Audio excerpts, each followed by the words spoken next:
Hej! Välkommen till Sverige! Or rather, welcome to the prosperous county of Skåne, the most southern in Sweden and the most important agricultural area of Sweden due to its position in the balmy south and its fertile, rock-free soils. But that would be too easy.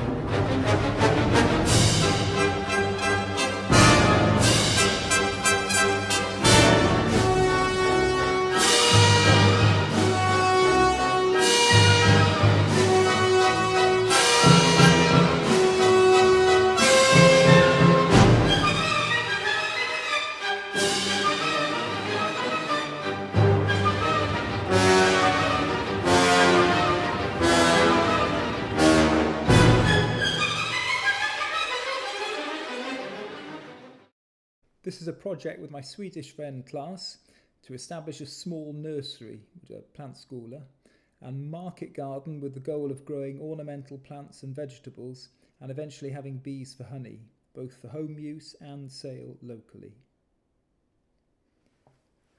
Mapping and research.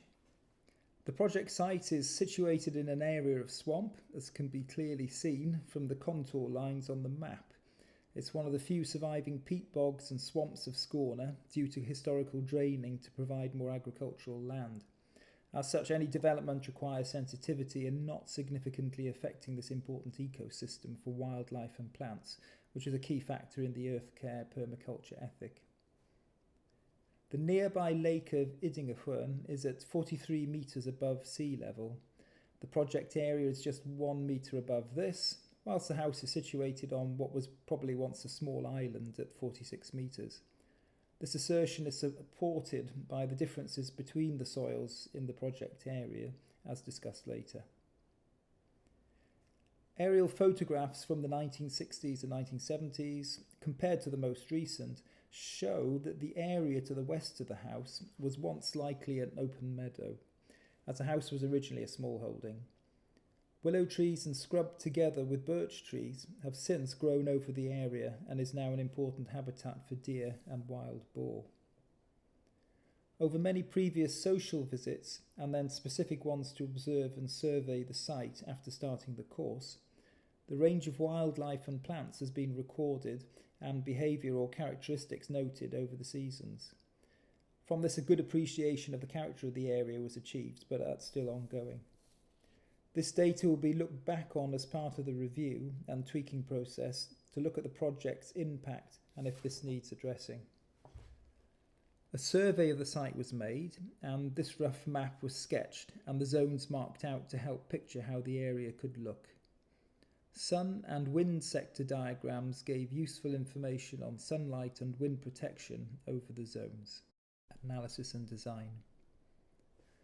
After conducting a client's interview and making observations on site, 9 key needs and functions were identified.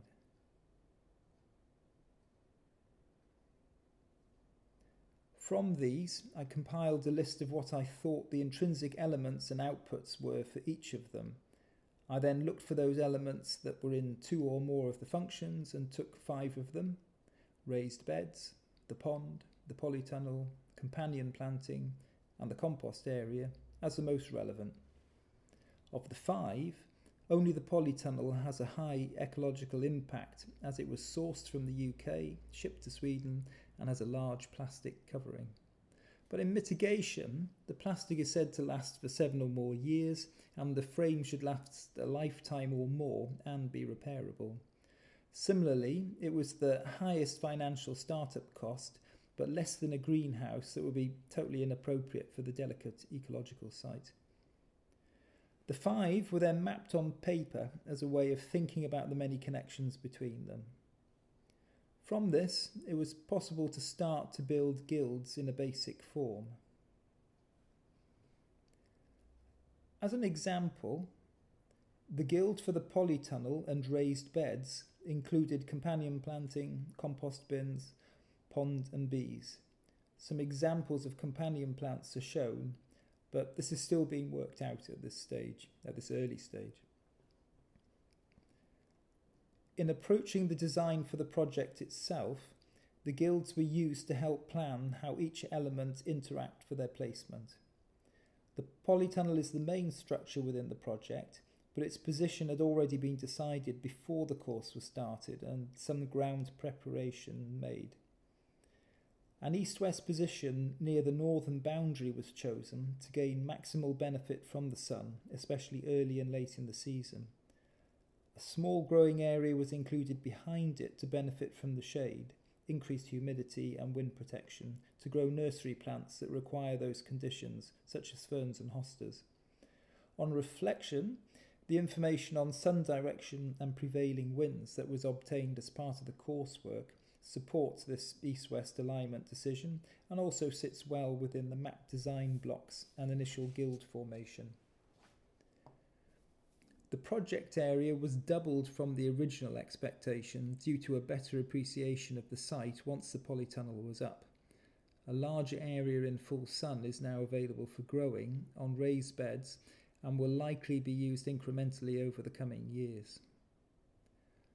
The placement of paths has also changed from the initial plans because regular access and use of the site while the design was being drawn up identified limitations and found more efficient routes between the various elements. The compost bin area in Zone 2 was cited to be convenient for both polytunnel and growing areas, but, on reflection, maybe in too much sun, but this will be evaluated and tweaked at the end of the year. The pond was sited near the secondary entrance on the west side of the polytunnel, so it is both close enough for initial hand watering, but far enough away from the main entrance to be less of a hazard to users and to reduce disturbance of wildlife. A filtration system is required to prevent the PT pond water from clogging the taps and pipes of the 1,000 litre IBC storage tank irrigation system. A pump is required to lift the water from the pond through the filtration system and into the storage tank.